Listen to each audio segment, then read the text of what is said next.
Good morning, and welcome to our webinar today. Thank you so much for joining us. We are very excited about this webinar this morning to be sharing insights from marketing experts with you. It's very special today because our panelists are joining us from outside of the wine industry. So we're really excited to bring you this fresh perspective that they're going to offer. They are solely focused on marketing. They're professionals in the marketing industry, solely focused on marketing. And this is going to be really great for us because in the wine industry, it's been not uncommon for marketing to fall on the roles of a tasting room manager or maybe the wine club manager or anyone else. It's just been recently that we've been seeing marketing managers even being hired for this role in the wine industry. So we're really excited to bring you their perspective and their expertise on this. They're going to bring you expertise on brand marketing, on trends, metrics, and all of the things that you can apply to your winery business. And so we're really excited to bring that to you. A little bit of housekeeping before we get started. If you have questions, you can find the question over in your right-hand panel. There's a little tab for questions. Feel free to type in your questions as you have them, and I'll have them up, but we are going to save questions for the end because we have a lot of content today, and we want to make sure to get all of that covered. And so we'll save about 10 minutes at the end for your questions, and we will try to get to as many of them as possible. So without further ado, I'm going to introduce to you Pia Finkel and Shauna Burberry. They're coming to us, as I said, as experts in the marketing industry, and we're going to begin today with Pia, and I will go ahead and turn it over to her. Pia, I'm going to turn the keyboard to you, and let's see if that works. All right. Can you hear me well? Yes. Okay. Still no luck on the keyboard, but I will just give you little advances and we can go from there. Sounds good. So thanks so much for having me. My name is Pia Mara Finkel. I'm a Vice President of Integrated Communications at R West, which is an integrated marketing agency headquartered in Portland, Oregon. But we have offices both on the West and East Coast, so I'm based out on the East Coast. And, you know, we said that we're coming from outside the wine industry, and that's in some ways true, but for me, I've really, if you go to the next slide, please, you can see a little photo of me there. So me, I've been in marketing, public relations, communications for about 20 years, and really always wine. I've done some other things, food, spirits, beer, but mostly wine. And I started out actually working for Wine and Spirits magazine on the editorial side until I had the realization that my trust fund wasn't coming through anytime soon, so I got into marketing. Like so many writers, but wine was the beginning and my passion point. Worked for the French Ministry of Agriculture on various French wine bureau campaigns, Bordeaux, Provence, Alsace, Rhône, and then moved. I worked for a winery called Boisset and was on the spokesperson side. And then was the PR and social director for Wines of Rioja for about 8 years with my former agency. And now here, I've been with R West for about 3 years. And I'll introduce you a little bit to what R West does. You can go to the next slide, please. So, and you can keep on going to the next one. R West is a fairly small integrated marketing agency. We're about 50 people. In total, we like to say 6 dogs. I think it's probably bigger than that now. We're definitely very Portland, Oregon in that way. There's dogs roaming our halls. And we have been going for about 20 years now. We just had our 20th anniversary. We started out really as an advertising agency and have built over the years as marketing has grown to adapt to various other kinds of communications, PR, that's my background. And have a kind of different approach, I'd say, to anything else I've done at my other agencies that's a lot more business focused.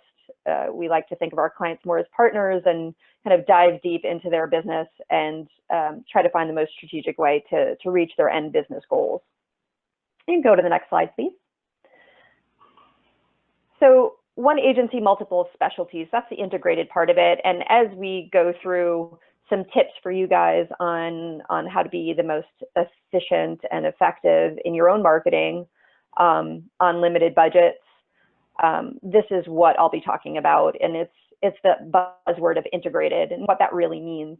So for me, that means, for our West, that means taking all of our disciplines under one roof. For us, we start out with brand management, brand development. That's creating brands from scratch.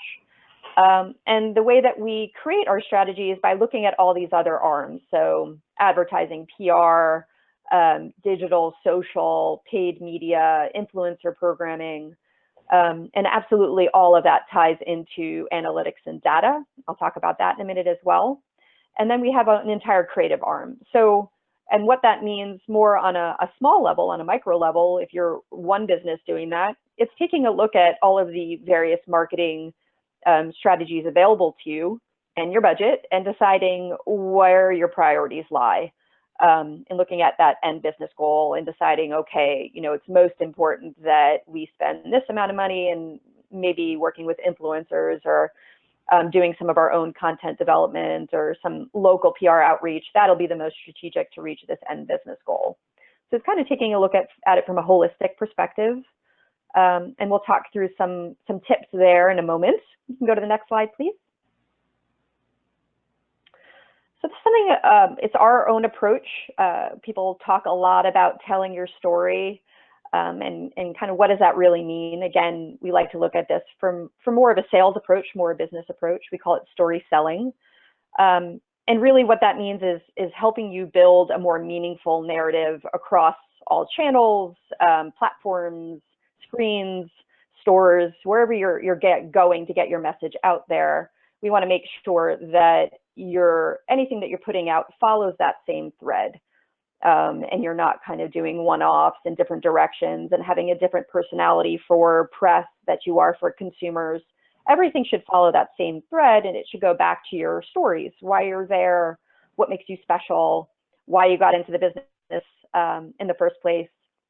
Anything that you can create around your personal story that will help your fans or your consumers feel more connected to your wines, feel more connected to the brand, and inspire them to feel engaged in it.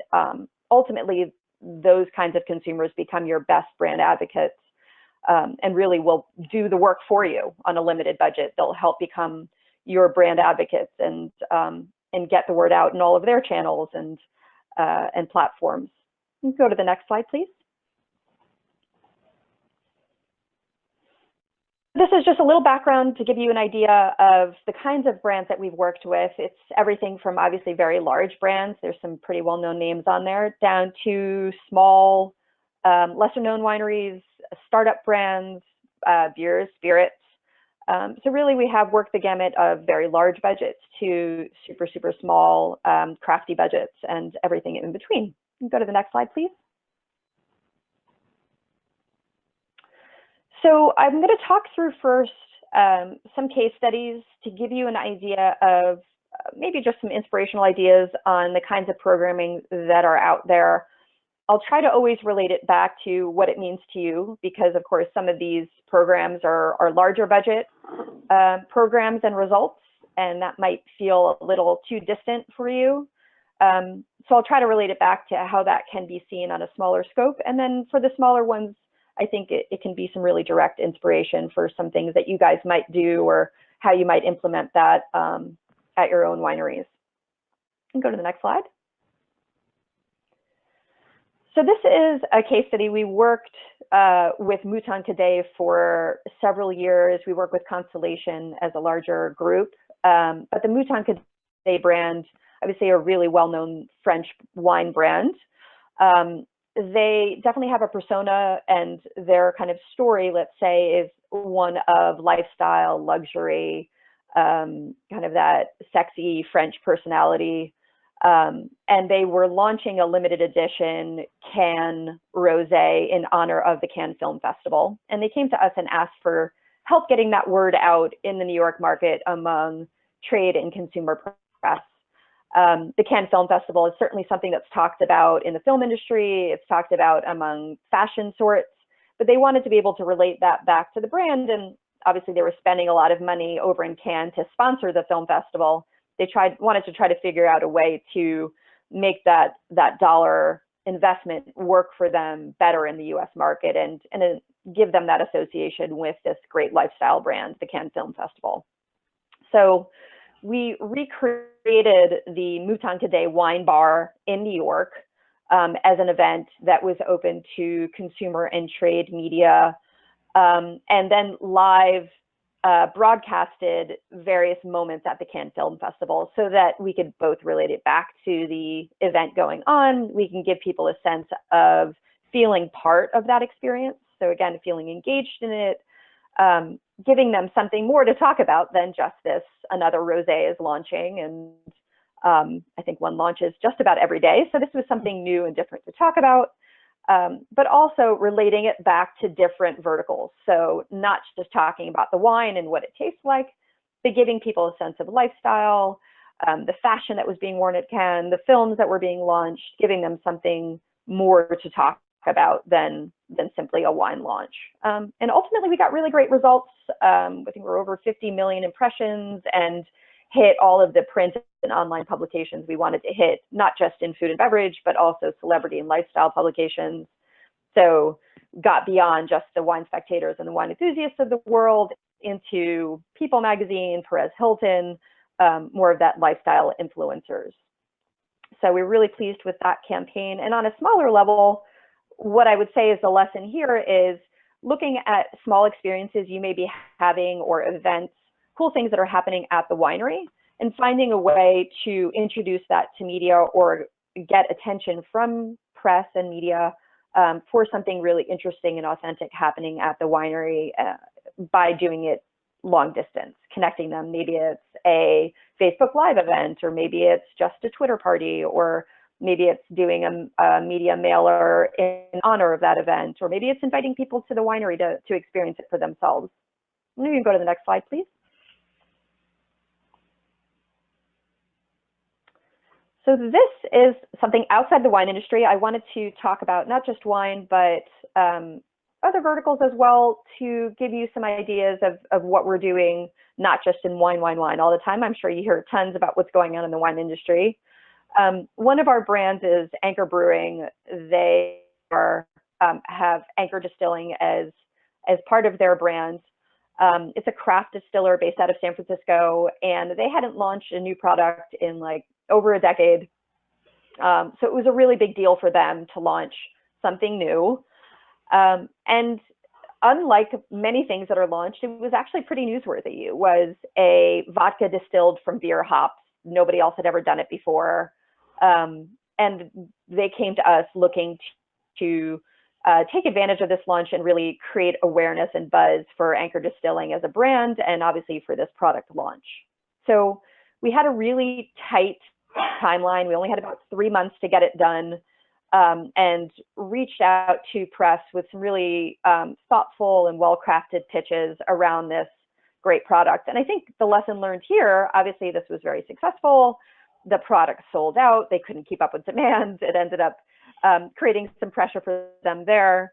But ultimately, it pushed itself onto increased distribution, increased cocktail placements, and keeping it on the shelves was difficult for them. I think the lesson learned for any winery or any brand on what we did here was, when you have a really unique product, getting the word out works. Press will pick it up. Press will write about it. It really is about telling your story, getting the product in people's hands. So not feeling bashful about bothering journalists. When you have something interesting to say and a cool product, they're interested. You're helping them do their job better. So getting the word out there and sampling and pitching works. Let's go to the next slide. This is something totally outside of the booze industry, so bear with me. You're looking at the screen thinking, jam, what? Bon Maman is something that's probably in your fridge right now, but if I were to say to you, have you ever heard of Bon Maman? You would be like, what? but it's a French preserves brand. It's the #1 premium preserves brand in the US. This is a brand we've been working with for a few years now, and we do everything for them, soup to nuts. So it's in the kind of more mass commercial supermarket brand world, it's actually a very small budget that we work with and do a lot with it. So if you're looking at their competitors, it's the Smuckers of the world who are working on 10 times the budget that we are. So working efficiently, effectively, and economically is really important for Bon Maman. So working on a fraction of their budgets, our goal was really to reach out to the non-traditional preserves customer. So the typical people eating jam in the US actually skew much older. They're your start with Gen X, boomers. Those are the people who are having, I guess, tea and scones and jam. But we wanted to reach beyond that. How do we get to that younger market? And I think this is something that is really important for wineries looking to expand their market, expand their consumer base. How do you reach that fickle millennial market who are not brand loyal like our parents and our grandparents were, and how to do that on limited budget? So again, we reached across the various arms, PR, social, digital, some paid elements, and focused a lot of our energy around the Mother's Day holiday, looking to target younger moms. And we also, on a limited budget, a great way to extend your dollars is to partner up. Find complementary brands who have maybe the same mission as you, the same goals. In our case, it was Le Creuset, which is a really beautiful line of French cookware. And we ran a national sweepstakes with them and an integrated programming to help leverage their great name and both of our dollars to create a bigger bang for our buck, some bigger impact. You can go on to the next slide. So some of the results, we had some amazing results actually. So this is a totally flat market, and it's I think it's actually down 0.5%. Jam is not something that's growing, so you have to find new consumers, new people to buy your products. Just try to get people to eat more of it. And through this programming and partnering up with Le Creuset, creating a really beautiful line of creative video, PR outreach, sweepstakes, and leveraging this other brand's audience and paid media power, we were able to increase sales 15% versus the prior year in a equal or down market. And amazingly, looking at that, it really did work in reaching that younger demographic. And that was all about the type of creative and the type of content that we created. It was really interactive. There was very video heavy, really beautiful, light and airy. Of course, Le Creuset is super popular among millennials. So partnering up, we were also able to drive some really wonderful media coverage, including a huge feature in Bon Appetit where they tasted through every single flavor. So we were psyched about that. You can go on to the next slide. So Bridgeport Brewing, I mentioned we were based in Portland, Oregon. This is part of Bridgeport is they launch individual kind of limited edition beers. That's something that they're really well known for. Portland is known for its coffee, its beer, and they've got amazing bridges running all throughout the city, connecting the city as it's expanded really rapidly. So the first bridge to launch in 40 years was the Tillicum Crossing Bridge. And in honor of that, Bridgeport came up with a new beer, the Tillicum beer, and wanted to launch that and create some buzz around it to drive some attention back towards Bridgeport Brewing. So this was a program that depended heavily on pitching influencers and media. And the great thing about pitching media and influencers, there's actually no cost to it. You find out their contact information, you come up with a really great idea, and you send it their way. So you can pay influencers quite a bit of money actually to get your message out, but on limited budgets, this is if you have an interesting enough story and an interesting enough product and you just sample them in a cool way, you can get some great impressions, some great coverage, and obviously end goal is to sell the product. So in this case, you can see on the top right there, we created just a different way of packaging up the brand, telling people what to do with it, giving them some good information in a beautiful, creative way that stands out from the millions of other products they're getting. And ultimately, we got some incredible impressions, both in traditional media as well as social coverage. But obviously, the ultimate way we knew it was successful is that they sold out of the Telecom Crossing Orange line within weeks. So we were really excited about that. You can go on to the next slide.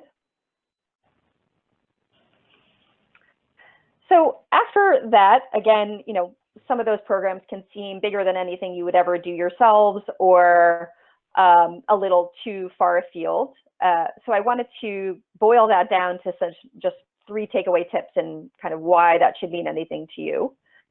You can go on to the next slide. So tip number 1 is something I like to call the elevator pitch. People talk a lot about storytelling, tell your story, it's all about your story, you hear that a lot. But this is really the elevator pitch. It's how do you tell your story in a condensed period of time. You're standing in an elevator with somebody and they say, hey, what do you do? So you have 30 seconds, you have 1 minute, what are you gonna say? And if that's gonna be online, if that's gonna be in social media, if that's gonna be in your tasting room, how do you tell your story in a really condensed period of time in an interesting and engaging way, and something that gets across what really matters to you, why you got into this industry in the first place, what's your passion point, what are the weird, quirky stories about you that define your brand or define the winery. And I'd say that the 2 things to remember there in developing that kind of sales pitch or that elevator pitch, your PR pitch, what's on your website, you know, the first thing that somebody sees when they go to your website or to your social channels, it should be immediately apparent what's important to you, why you're doing this, rather than tell them a bunch of stats and describe what your wine tastes like, which of course is completely subjective anyway.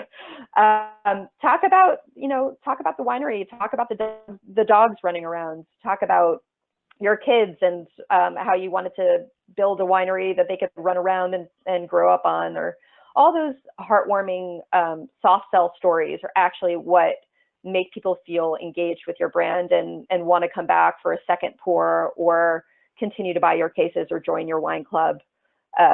A great example of this is actually on the bottom of the slide here. You can see a couple of pictures of 2 sisters in the Lopez de Heredia family. They're a traditional 100-year-old winery in Rioja. They are very small production in comparison to Rioja wineries. They're really old-fashioned. They're a little more expensive than their competitors, but they continue to sell out and be kind of a cult winery. And I think a lot of it comes back to these 2 sisters with an amazing story to tell. And when you meet them, people will just stare slack-jawed at them listening. They're so captivating, talking about stories of their grandfather making wine, or them running around the winery, or how they leave the cobwebs in their cellar room because they think it contributes to the wine. All these kind of quirky little stories are what make them so appealing, and I think ultimately sell their wine. You can go to the next slide. Tip number 2, quality content. I think the real lesson here is that elevator pitch, your story. How can you tell that effectively without blasting 4 million posts out in your social channels? Because you probably don't have time for that, and people don't have time to absorb all that either. So I'd say quality over quantity is definitely the rule of thumb. And anything you plan to share, whether that's a video or an image, an infographic, a cool article, some event that you're doing, that should all tie back to your story and that storyline that you want to create, or what's really important to you. And as you're creating that, you want to think of 2 things that every single piece of content that you put out should accomplish, at least one of these 2 things. But you either want to take them on a journey with you, something that's relatable, something that they can engage with, something that means something to you. It will probably mean something to them. And then in the end, every piece of content should offer something valuable. And what do I mean by valuable? So bottom right, that's a post from Bonterra of a farm-to-table dinner that they were hosting. It's something really cool that a lot of people who drink organic wines would be interested in attending. So just making sure that everything you put out there is something you're thinking, this is going to give them something. They're going to get something out of this. I'm going to go to the next slide. And my final tip for you before I pass it over is data. This sounds scary. The slide looks scary, but don't be scared by it. I think the bottom line is there's a lot of tools out there that can help you find your customers, realize who your top customers are, and find ways to reward them.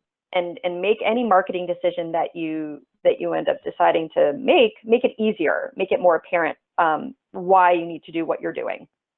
So for us, obviously, we have a lot of tools at our disposal at the agency, but there are a lot that are available to anybody. Your Google Analytics, your Facebook Analytics, your wine club data, your e-commerce data. Taking a look at that, finding your top customers, who's really continuously coming back and buying the most wine, coming back for tastings, however you track your customers and your data, and taking a look at that and finding ways to reward them. There's so much competition out there, as you know, so many other wineries that they could visit, so many other wines that they could buy. Give them a reason to feel connected to your winery, to your brand, to want to make them come back. And that could be finding your top 20 customers and for no reason at all, sending them a gift card, a surprise and delight gift card, saying just thank you for being such a great customer over the years. We really appreciate you. Make it handwritten, surprise them. Maybe it's inviting them to a private event. It could be some kind of a deeper discount, a special experience, something just a little bit extra to make them feel like they're part of it, make them feel engaged. And what's awesome about this is those kinds of things, they find their way of becoming viral. People will share those out to their own audiences. They will tell their friends about it. They become kind of little mini influencers, brand advocates for you. So all those small gestures for your customers and putting your customers first, they work even harder than 10 times the cost in paid dollars or other kinds of marketing tactics. So that was a lot of information in a very condensed period of time, but look forward to your questions at the end. Thank you so much, Pia. All right, so Shauna, are you there? Hi. Okay, Shauna, I'm going to try again to give you mouse control, and if it doesn't work, I'll just flip through for you like I did with Pia. Let's see if that works. Yeah, looks like it's working. All right, great. Oh, I went too far. There we go. Hi, everybody. I'm Shauna Burberry. I work in our Detroit office for a company called Cara. Cara is a global media agency, so we've got offices everywhere around the globe, which I personally love because that means I've spent a lot of time falling in love with Malbec in Argentina as part of our weekend trips. But I work on a lot of different sizes of brands because of just the nature of the business. It could be some, that are really small, but we also work on GM out of Detroit, which is the biggest media budget in the world. So I have a lot of fantastic team members to collaborate with and a lot of fun experiences for you guys. I, met the team at Bing and all them because my husband works in the wine industry, and when I'm lucky, I get to steal some of his data, like Pia was just talking about, and see what people are interested in the short term. So thanks for the time today, and let's get into it. Let's see if it goes. Is it working? Oh, there we go. Okay, so the first point I wanted to talk about is the shift in control. So about 10 years ago, it was really familiar to say things were pretty much brand driven and the way that marketing worked. We came to consumers with things like, whatever ads we wanted to disrupt them with or interrupt their days with. And we would basically just force them to pay attention to us because we would do things like interrupt a television show and put an ad in the middle. But today things, 2/3 of all of our touch points are actually consumer driven. We've got consumers, people have a ton of different options for what they can actually look at. So people are being more critical in the way that they choose to spend their time. And that can look like search, using search or like Google basically, or social media or blogs or whatever that is, to opt in to spend time with your brand when they feel like spending their time with your brand. So one thing that, just to keep in mind, this is very true for your industry as well. Of the people who are high frequency wine drinkers, they're using mobile devices, which is a way that they can control the content that they're seeing. They're using it to find your brand. They're using it to take action, like sharing it or looking up for reviews. Or if you're my husband or our friends, we are all using Vivino every other time we drink a really great bottle of wine. But we're also using mobile to purchase wine, and looking at that number, 36% is pretty substantial. This is just among the high frequency wine drinkers, but these are some of our most profitable opportunities. So it begs the question then, what are they finding related to your brand? The great opportunity here, though, is that you don't necessarily need to be a disruptor, which means that you can be more discreet in the way that you spend your dollars. So if you're showing up where they are looking, you don't have to spend as much money to try and find them with a mass spread. And of course, this is one of my favorite reminders too. I would add, there we go, out hustle. So if you can't outspend your competitors, we just need to think a little bit smarter about the way that we go to market for them. So I'm going to talk about what that can look like at any kind of flexible scale. Pia had mentioned some really good points about using data to capture the right people's attention. And this is something that I just wanted to reinforce at this point, is that we're looking to earn attention. So the storytelling that she was mentioning is so impactful and helpful in the way that we don't want to disrupt somebody's day, but be additive to their day. In a similar way that people like to indulge in wine, we want them to indulge in your brand overall and spend time with you. But that, of course, requires a better brand experience. So we can't just put up crappy content on the internet or use some outdated tactics to be engaging with them. It has to be in line with who we are as a brand. So let's build a better brand experience. Let's talk about what that looks like. So there's some key characteristics that can define your winery or your tasting experience. Just for a moment, pause and think of whatever your tasting experience or winery experience looks like when people actually come physically to your location. It can be things like with Hess, it's a bar that you walk up to. With Palmaz, it's a one-on-one tour that you walk through with an individual person. It could be like Domaine Carneros, where you're at a table seated with multiple people around the room. So the location that you're actually going to, the physical location that you're going to, is part of the experience. The way that you encounter the brand for the first time is part of your experience. And then the way that you sit and indulge with that experience is also part of your brand experience. So think of it in terms of all the different sights, sounds, and inputs that are coming to you in your physical location. And then let's translate that to what it can mean for a scaled brand experience once people are outside of your winery. So first, it can be an aesthetic. Yeah. Generally, people look at their labels to start here, but it doesn't necessarily need to end at that point. It can be a signature look. It can be design standards that you're creating that you want to make sure your brand is consistently viewed wherever it's seen. It can even be something as simple as music. I threw that in here because I think it's, people tend to think that they need to just do like one specific aesthetic, but it can be more upbeat. It can be more classic. It can be whatever you want it to be. One of the executions we did on this was for Oreo in Singapore, where we did a jingle. I'm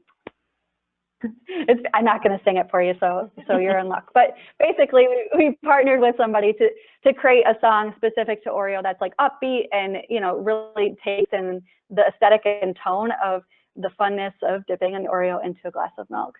So what is that more lean back indulgence? Or if it's, more of like a summer wine or rosé, is it a bubbly, exciting feel? It can be anything you want it to be. The next thing is a story, and Pia talked a lot about this, and I think that this is really critical. Completely agree with her on this. It can be your founder or your family. It can be the historical point of your reason for being, but it can also be something like a shared ethos. It can be something that's so critically important to your company or your brand that you want to make it the way that you come to the world and tell your story. So that could be something as simple as being environmentally friendly and talking about what that process looks like. The story doesn't necessarily just have to be historical, even though that does bring a lot of credibility to your brand. It can also be the story about the present or the future and where you'd like to head. So it helps just basically define what those swim lanes are going to be on the unique way that your brand comes to life versus another. The last thing, which I think is really fun to talk about, is a pairing. So in a lot of places, obviously when you go have wine, you think of food organically, or you're drinking at an event. And that doesn't necessarily need to be a bespoke event. It can just be date night, or you know, you're expecting to drink with friends. Is that part of what would you like your consumers to think of when they think of your wine? It can be an art or a gallery, and then of course there's what kind. That's fun. And then of course the vineyard experience. How would you pair it with your vineyard experience specifically? Maybe it's the spider web story like Pia was talking about, or maybe it's the story of how the entire vineyard survived the fire, which is a story I heard recently at Palmas. So we take all those different brand experience definitions, and we know who we are, but then how do we actually extend that into content? This is basically how you get to scale. So we want to talk a little bit about content beyond email, because I know email is an incredibly powerful tool for one-on-one messaging, but if we really want to scale, we think a little bit more outside the box. Content itself is the most flexible way to scale a brand experience. You know, you can put a lot of media dollars in and just put out straight messaging, but when you start to look at content, you start to look at the ways that people are actually spending time with your brand or your company. So we have to think about what works for your brand experience. All these different examples might be right for you, might not. If you have a more serious brand, for example, you would not want to use memes. But if you have like a Barefoot, which they're going out big with their summer campaigns, they're doing a lot of like short form videos and memes, that type of thing. What works for your consumers? Of course, obviously, this is the most important piece. You want to make sure that if you're putting out content, that it's where your consumers want to find it. Because remember, 2/3 of that advertising is led by them. So we want to make sure that wherever they are is where they'll find you. And then, of course, we're going to look at what works for your budget. All the examples that are on your screen right now can be done in-house, but you need to consider things like quality, internal capabilities of what your team can actually pull off, you know, at a nice, and then some of the benefits of partnerships and how that might work, which we'll talk about shortly.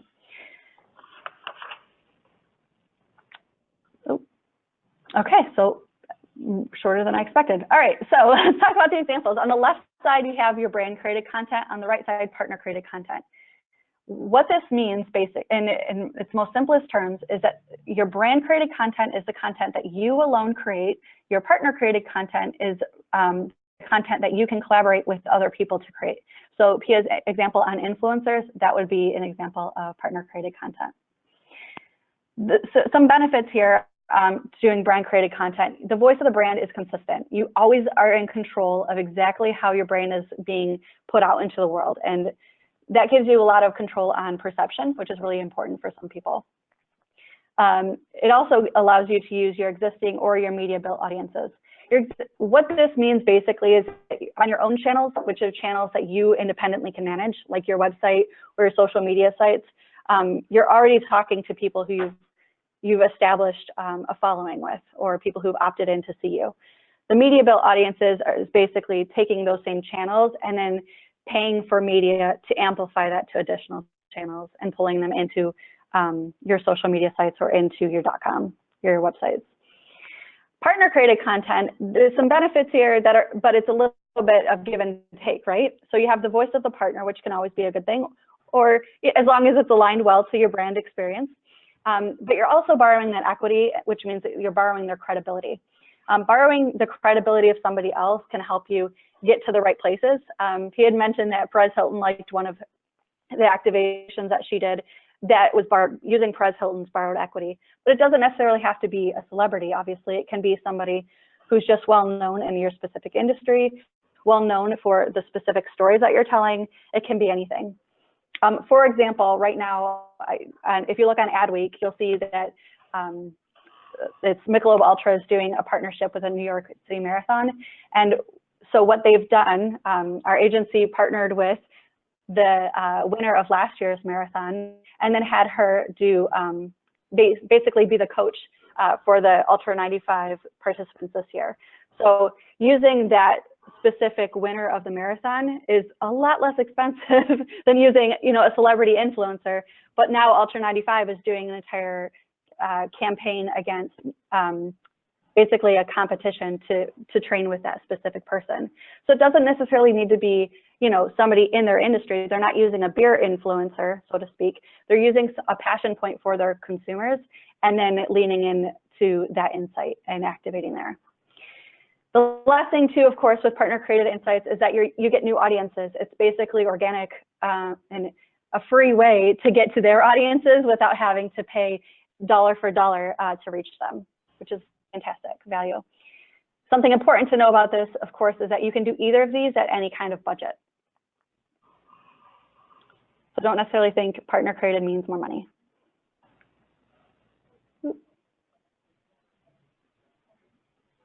So some examples. So on brand created content, that can be things like digital video, photography, branded memes or designs, or even music playlists. I really challenge you guys to think, go back to your brand experience and then figure out what does that aesthetic look like for us before you decide what types of channels or content that you'd like to operate in. You can, and all of these, of course, it ranges, the cost is really time, and it can go up to, the dollar figures that we have here. The music playlist example, that one I think is specific to Pandora, but or you can even do it for free on Spotify. You can create an account on Spotify and say like the XYZ brand playlist, and then put your songs in and then start promoting that. You can play it in your tasting rooms and you can promote it to your social media followers, and they can get the vibe of your brand on the channels that they're already using. It's really nice. Partner created content, that could be things like social media influencers, which I've seen as cheap as $250 per activation, all the way up to $250,000, which is literally a Kardashian level post. I would not recommend doing a Kardashian level post for a lot of reasons, but that gives you an idea of how expensive this can truly get. Primetime TV integrations, that would be an example of a partner. Those really start very expensive, but this just gives you an idea of what we're talking about when we talk about being on TV. And what that is actually getting your product into people's shows. That said, I've done some contract agreements, or even some not so formal contract agreements, where we have given executives or network teams the product for use at their disposal, and then they use it in their shows or they don't. We don't have any control over it, and we get free exposure that way. Virtual reality, that one's something that people talk about a lot. I think it's a fun topic. I think it'd be really interesting for the future of wine, but it just gives you some idea. And media generally, I really would challenge you guys to think a little bit more seriously about this. It can be as cheap as $5 literally on social media. It can be a Facebook post that you're promoting. It can be any number of, basically pick your budget, and that's how much you can spend on media. And so you get, dollar for dollar, what that value is, you get it back. All right.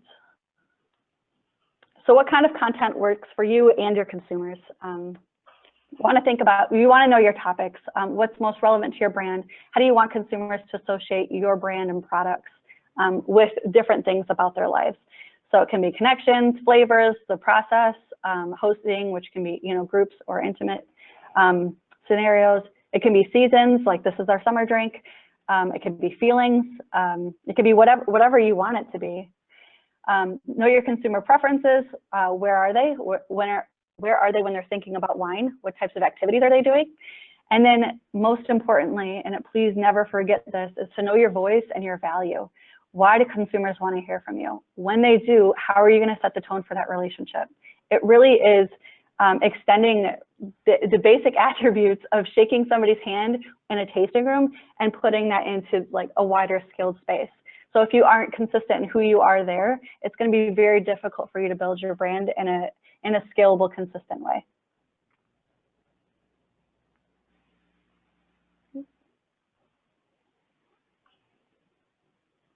Okay, litmus test, gut check, right? So how do you know if you chose the right type of content? Because once the decision's made, before you execute, before you spend money, look back and say, check these boxes. Is it authentic to your brand or your company? Does it tell the story of who you are, are or why you are the way you are. Make sure that that feels authentic and that you didn't get too far off from your original strategy. It happens all the time. People get excited about an idea, and then you found out that you took a left when you should have taken a right. Does it lend itself to at least 3 to 5 strong stories? If something is too niche or too specific, it's going to be really difficult for you to sustain any kind of momentum once you get into the market. So find ideas that are big enough concepts that you can create a lot of different storylines to support them.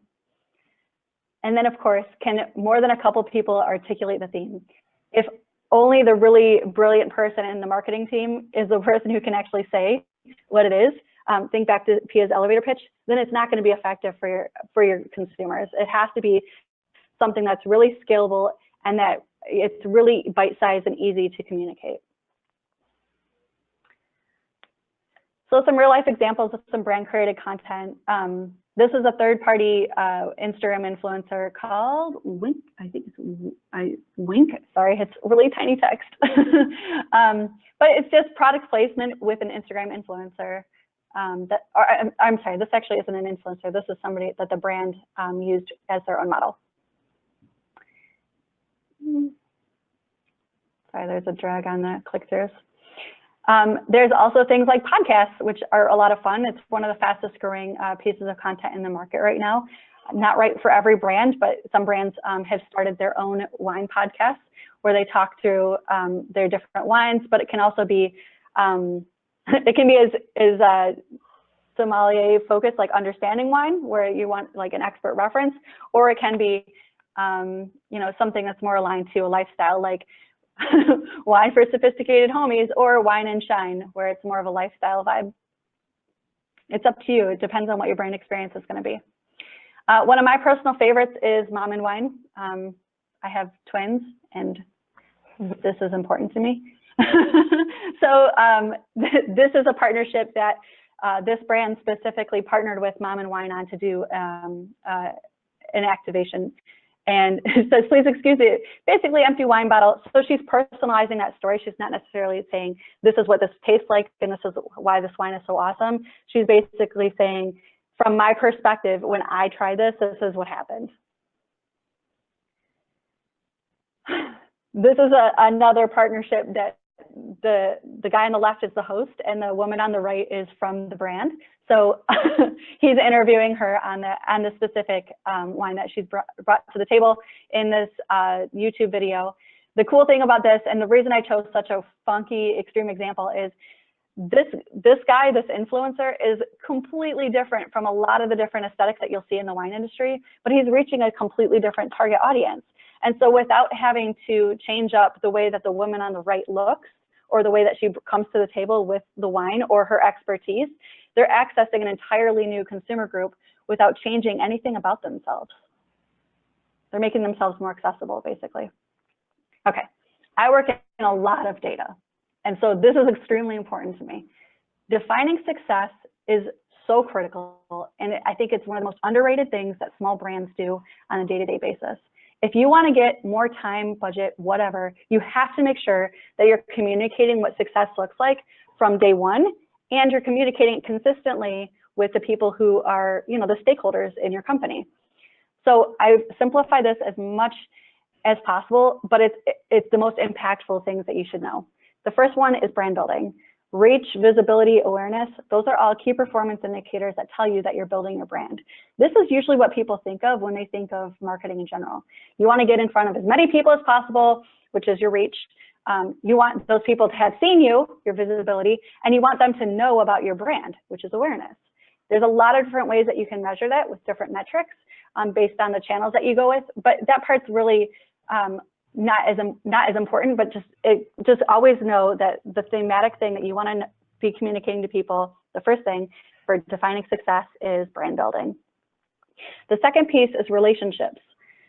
Relationships are extremely important, and the wine industry does this better than anybody, especially with your CRM and your email, but we want to take that and scale those relationships with brand building. So what does that look like when you get outside of the physical space or outside of your CRM or email marketing? It looks like connections, action, and engagement. Connections are how many people are actually following, how many people are opting in, Are they taking actions? Are they asking you questions? Are they like sharing your content? Are they doing something that says, hey, I see you?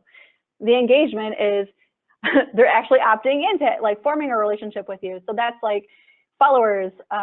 It can be anything, leaving comments. It can be whatever engagement looks like based on the channels that you're on. This part is really, really critical because it allows us to take a really bespoke brand experience and bring it out to the world. So if we're framing whatever actions you decide to take around these two core components, you'll be okay. You don't have to worry about all the different metrics or all the different data inputs. Just form it around these two core concepts and you'll be fine. So all of that to say is cost and budget doesn't really matter as long as you're doing it right. Focus on making things relevant to your consumer, relevant to your brand for both content and experiences. And keep in mind always, relevance is greater than reputation. So you need to be relevant. Thank you. Thank you so much, Shauna. So you are both speaking the Vignettes love language right now with brand and relationships. And I love how you said everything that you do when you extend the content is it's like shaking someone's hand and kind of thinking it in that way. And are you relating back to that those brand messages? And so we're just all here shaking our heads. Yes, yes, yes. So awesome. Thank you so much. We have some great questions, so I'll jump into them. Pia, what is your process for boiling down a winery's whole story to a soundbite? What I like to do in the beginning of working with any brand, a winery or anybody, is sit down with them. And my background was journalism, so I sit down and I think like a journalist would. I want to know what's the winery all about, what's interesting, what's different. I mean, you guys have seen and been to a lot of wineries. You probably have friends at other wineries. What makes you totally different than them? Mm-hmm. And what is the experience of going there and tasting your wines? And I don't mean the way the wine tastes. I actually think that you could not talk about that at all, and people would still fall in love with your wine. So thinking like a journalist, going into a winery, asking them just some real human questions about their story, their winery, what makes you different, just writing those down. You know, write down the 5 most interesting things about your winery and your wine that makes you totally unique. And that probably is your story. That's your soundbite. And boiling that down, you could, if you're verbose like me, you'll write it all down. It'll be 3 pages long, and then just chop it and chop it and chop it until you can fit it on 1 page and in 3 bullets. And I think that actually also will help you prioritize, you know, the way you want to get your message out there, and what's important to you might be pretty revolutionary for you. So that's my approach anyway. Thank you. Yeah, I think that goes along with the next question also, because we hear a lot of family wineries when they talk about their key messages. They say they're family owned or they're small production, artisan, that kind of thing. And it may be true, but that doesn't necessarily make them unique anymore. So you know, how to get them to be more specific. And I think that you're quite, you know, you answered that is just boiling down, asking those more personal questions and then chopping. Did you have anything to add to that, Shauna? Sure. I think whatever made the family fall in love with that specific, you know, adventure, I think is part of that story. So I just add to Pia's thing, when you're chopping, use that filter of love and try to focus in on that. Awesome. Okay, what are some of the top ways that wineries can use to become more efficient in their marketing? So are there any recommended tools, or how could a small team best figure out where they should focus? Would either one of you like to chime in on that? Yeah, I think that there are so many wonderful free tools out there that help you consolidate and be more efficient. If you're talking about social media, I would say limit the number of channels that you're in. That's not so much a tool as much as a decision. You don't need to be on Facebook, on Twitter, on Pinterest, on Instagram. You can choose 1 or 2 of those. and make that be your major effort. So for example, I don't think Pinterest is a great place to be for wines and wineries as much as other brands. So I think it's limiting where you really need to be. And then looking at some of the Google, the analytics tools that I talked about to try to focus your energies on who you're communicating with. So looking at your e-commerce data and your wine club data, to your newsletter data, to see who's engaging with you a lot. Focus just on those people. Come up with a top 20 list, a top 25 list, and spend 50% of your time focusing on those people, and then build from there. But I think focusing your energies is my number one recommendation. Yeah, that's a really good point. I think that when you start to look at the specific audiences that are your highest engagers, you can start to look alike those people. So basically, if you form content against your most passionate people, organically, that'll start to grow as well. So it's a really smart point. In terms of tools, there's lots of tools out there, so it's really hard to make a general recommendation. Obviously, Google Analytics is a good one, but even social media has a lot of analytics tools. If you go into the media side of things like Facebook or even Twitter, even if you're not spending any dollars today, you can still look at the analytics side of that and see what your opportunities would be and learn a little bit more about the people who are engaging with you. I have a question going back to social media, and you mentioned, Pinterest is probably not the best place or channel for this industry. Do you have a recommendation of, in the adult beverage industry, what the best social media channels are, or what's the most successful right now? My thought there is that it depends on what your brand is like. Who's buying it? Is it an ultra premium wine, or is it are you making kind of everyday wines? So price point is deciding factor there, and then your just brand personality. Are you going after a younger consumer, an older consumer, a very wealthy consumer? So that affects things because who's engaging in different platforms changes. If you're talking about Instagram, which would be one of the first ones I'd think about, that's really more if you're going after a younger audience, your millennials and your Gen X, I would say younger Gen Xers down through the beginning drinkers. Whereas if you're going after an older audience, your boomers, Facebook is a wonderful tool. Facebook is a great tool in general, but particularly in that older age set now, it's an aging platform, certainly. And then if you're going after a very young audience, you really want those, straight out of college, first 21 and older kind of crowd. Snapchat might actually be a really wonderful tool to take a look at. Or a platform to take a look at. So I'd say it depends on who you're going after. Look at your target audience, who's coming to your winery, who's drinking your wines, and then you can make some decisions there. Okay. I actually really like Pinterest for wine, only for the people who are spending a lot of money though, because there's a lot. It's important though, because you talked about some of your highest engagers or your biggest spenders. You might still find them there because they're planning their home cellars, which is only appropriate if you have those really high-end products that align with those types of sellers. But it's an interesting opportunity, but definitely not your 21-year-olds. Yeah. All right. Yeah. Thank you. Shauna, we had a request for you to repeat and expand a little bit more about what you were talking about at the end with the relevancy and the reputation. Sure. Yeah. So one of the things that's been historic and important to wine brands is their reputation, right? There's a lot of history there, and that's incredibly important. The problem when it comes to scaling something like that is that if it doesn't immediately grab somebody and make it relevant to them, it's going to be a much harder sell. So if you have to tell a full story to get to somebody, you're probably going to miss them. I can't remember the stats on attention right off the top of my head, but the amount of time you have to capture somebody's attention is such a small sliver. So it's really important that you're making whatever reputation you have or whatever story you have to tell as relevant to the person that you're speaking to as possible in a very short amount of time. So think of how would you elevator pitch, how would you condense that, and then make it not about you, but about the person who you're trying to get to.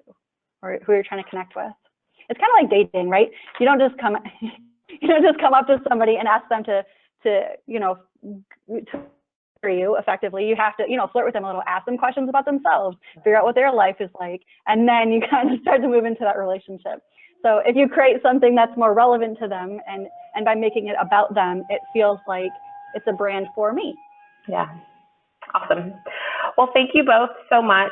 This was such great information. Like I said, we here at Being Direct, this is our love language. We really appreciate all that you're saying. It's something that we're passionate about as well. So thank you for your time. I do want to do a quick little plug for our next webinar. So save the date for Every Event Counts, Ways to Come Out Ahead. We'll be talking all things events on July 31st, same time. And on the behalf of the Ving team, we appreciate you all being here with us and spending your morning with us. If you have any questions, you feel free to email me or give us a call. And ladies, thank you both again so much. We appreciate your time. Thank you. Everyone have a great rest of your day. Have a good day, guys. Okay, bye. Bye, thanks.